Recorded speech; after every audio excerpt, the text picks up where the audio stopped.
Good morning. इस video lecture में हम प्लेट विवर्तन के सिद्धांत के बारे में पढ़ेंगे। हमने पिछले जो 2 वीडियो लेक्चर थे उसमें महाद्वीपीय विस्थापन सिद्धांत के बारे में पढ़ा था। और महाद्वीपीय विस्थापन सिद्धांत क्या था? वो ये कह रहा था कि जो हमारे वर्तमान में महाद्वीप स्थित हैं वो हमेशा उन्हीं जगह पर स्थित नहीं थे, यानी कि वो गतिशील रहे हैं। तो एक जो बिंदु वहाँ से निकल के आता है वो तो यही था कि महाद्वीप हैं वो गतिशील रहे हैं। उनको सबसे बेहतर तरीके से कि वो क्यों गति करते हैं और गति करते हैं तब क्या क्या बदलाव हमारा जो भूतल से उस पे होता है, ये सारी चीज़ें स्पष्ट करता है वो सिद्धांत है प्लेट विवर्तन की सिद्धांत। तो सबसे पहले हम प्लेट की बात करें कि प्लेट क्या होती हैं। तो हमारा जो हमने पृथ्वी की आंतरिक संरचना पढ़ी थी, ये अगर हम ऊपरी भाग माने तो ये जो ऊपरी भाग होता है इसका, हमारा जो धरातल है उसके नीचे कुछ किलोमीटर की गहराई तक का जो भाग होता है उसे सम्मिलित रूप से प्लेट कहते हैं। और ये जो दृढ़ भूखंड है ये कई प्लेटों में बटा हुआ होता है। जैसे हम यहाँ देखें तो ये आप बाहर की और बाउंड्री जो देख रहे हो तो ये एक पूरी क्या है, अफ्रीकन प्लेट है। यानी कि ये पूरा का पूरा जो स्थलखंड है ये बाकी के स्थलखंडों से स्वतंत्र होकर गति कर सकता है। इधर ये ऑस्ट्रेलियन प्लेट है, इधर ये इंडियन प्लेट है। तो इंडियन प्लेट की अगर हम बात करें तो ये नॉर्थ और नॉर्थ ईस्ट की तरफ थोड़ी सी गति कर रही है। तो ये प्लेट क्या होती है, एक तरह से दृढ़ भूखंड होती हैं। दृढ़ भूखंड होती हैं वो प्लेट कहलाती हैं। जो इनके नीचे दुर्बलता मंडल, जो आपको आंतरिक संरचना में पढ़ाया था, लो वेलोसिटी जोन जो पढ़ाया था, वो एक तरह से दुर्बलता मंडल है। वो सेमी प्लास्टिक अवस्था में है। उस दुर्बलता मंडल के ऊपर ये प्लेटें हैं वो भ्रमण करती रहती हैं। अब इस वीडियो लेक्चर में हम ये देखेंगे कि वो भ्रमण क्यों करती हैं। तो सबसे पहले हम प्लेट विवर्तनिकी में प्लेट देख चुके हैं कि प्लेट क्या होती हैं, दृढ़ भूखंड होते हैं जो दुर्बलता मंडल पर तैर रहे होते हैं या दुर्बलता मंडल पर जो भ्रमण कर रहे होते हैं। और प्लेट विवर्तनिकी क्या होती है, प्लेट जब गति करती है तो उसकी गति से क्या क्या भूदर्शय में परिवर्तन होता है या क्या क्या क्रियाएं होती हैं, या इन प्लेटों के व्यवहार से संबंधित जितना भी अध्ययन है वो सारा क्या कहलाता है, प्लेट विवर्तनिकी या प्लेट टेक्टोनिक्स वो कहलाता है। वो क्या कहलाता है, प्लेट टेक्टोनिक्स।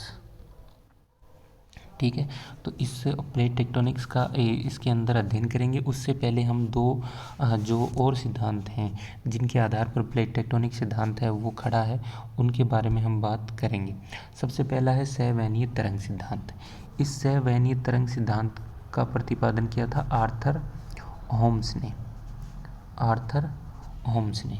तो ये सहवहनीय तरंग सिद्धांत क्या कहलाता है, सबसे पहले हम सहवहन की बात करते हैं। सहवहन क्या होता है, जब आप कोई भी पानी या चाय पानी गर्म करते हो या चाय बनाते हो तब जो हमारा बर्तन होता है उसमें नीचे से जब हम आग लगाते हैं तब कुछ ऊपर की ओर जल आता है या चाय ऊपर की ओर आती है, और साइड बीच में से तो वो ऊपर की ओर आती है और साइड में से वो क्या जाती है, नीचे की ओर चली जाती है। यानी कि बीच में से तो ऊपर की ओर आएगी और साइड की ओर वो आपको नीचे जाती हुई दिखेगी।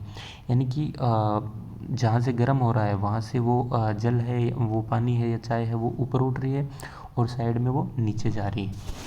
तो ये जो प्रक्रिया होती है ये क्या कहलाती है, सहवहन। तो सहवहन एक तरह से ऊष्मा के स्थानांतरण की विधि है। तो बिल्कुल ऐसा ही आर्थर होम्स ने कहाँ माना, पृथ्वी के आंतरिक भाग में, और ख़ासकर जो आउटर कोर के ऊपर जो मेंटिल वाला भाग है वहाँ पर। ये आप यहाँ देखोगे ये इसके नीचे क्या है, आउटर कोर है।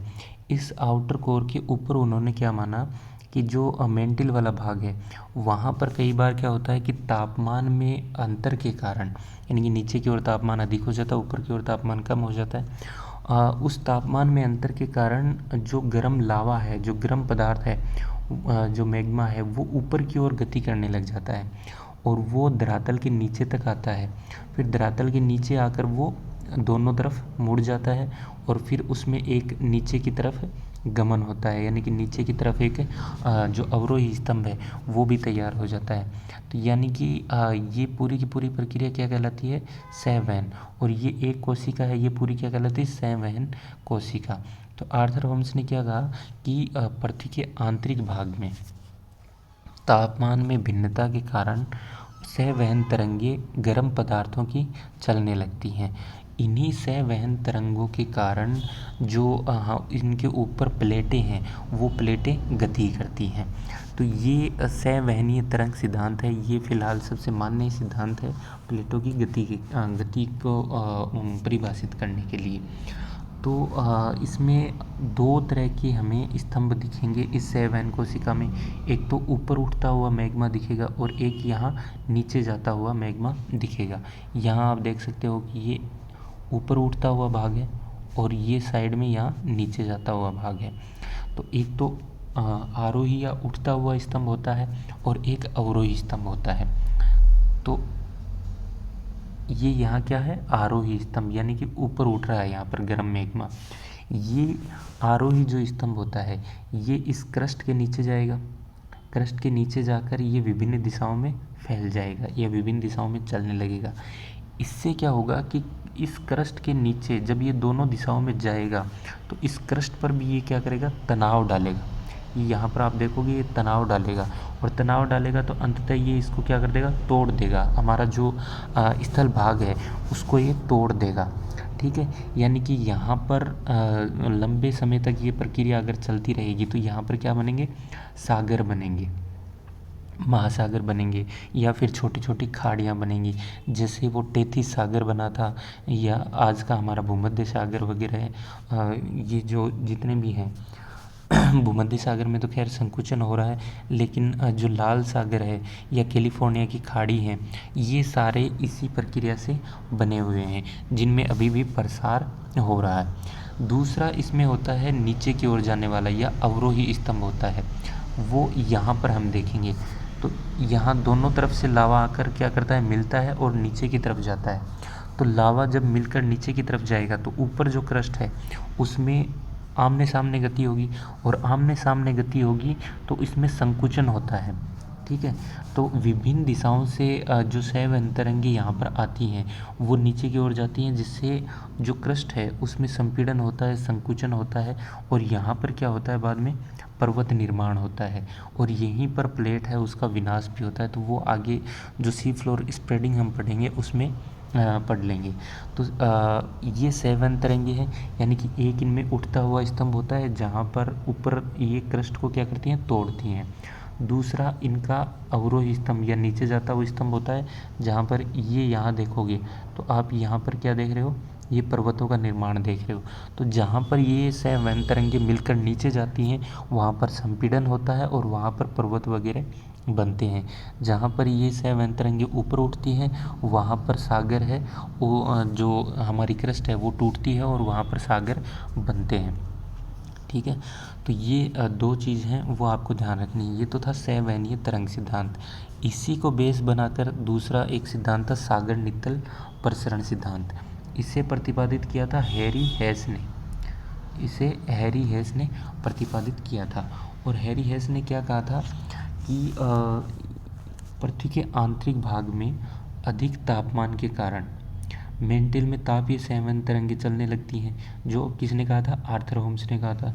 ये तरंगें धरातल और या स्थल मंडल के नीचे पहुंचकर विपरीत दिशाओं में चलने लगती हैं। मान लो यहाँ ये उठी और यहाँ ये विपरीत दिशाओं में चलने लग जाएंगी। क्या, मैग्मा की या हम कह सकते हैं तरल पदार्थों की जो सहवहनीय धारा है वो। अब ये यहाँ से जब विपरीत दिशाओं में चलेंगी तो इस क्रस्ट पर ये तनाव डालेंगी या इस क्रस्ट को एक तरह से एक दूसरे के विपरीत खींचेंगी तो इसमें टूटन होगी, ये टूट जाएगी। तो क्रस्ट टूट जाएगी तो वहाँ पर प्लेट हैं वो एक दूसरे से दूर जाने लग जाएंगी। अब ये एक दूसरे से दूर जाएंगी तो यहाँ से जो मैग्मा या लावा है वो निकलेगा और इस भाग में ये क्या होता जाएगा, जमा होता जाएगा। ठीक है, तो यहाँ पर एक नई क्रस्ट का निर्माण होगा क्योंकि पुरानी क्रस्ट तो दूर चली गई। अब यहाँ पर नई क्रस्ट का निर्माण होगा।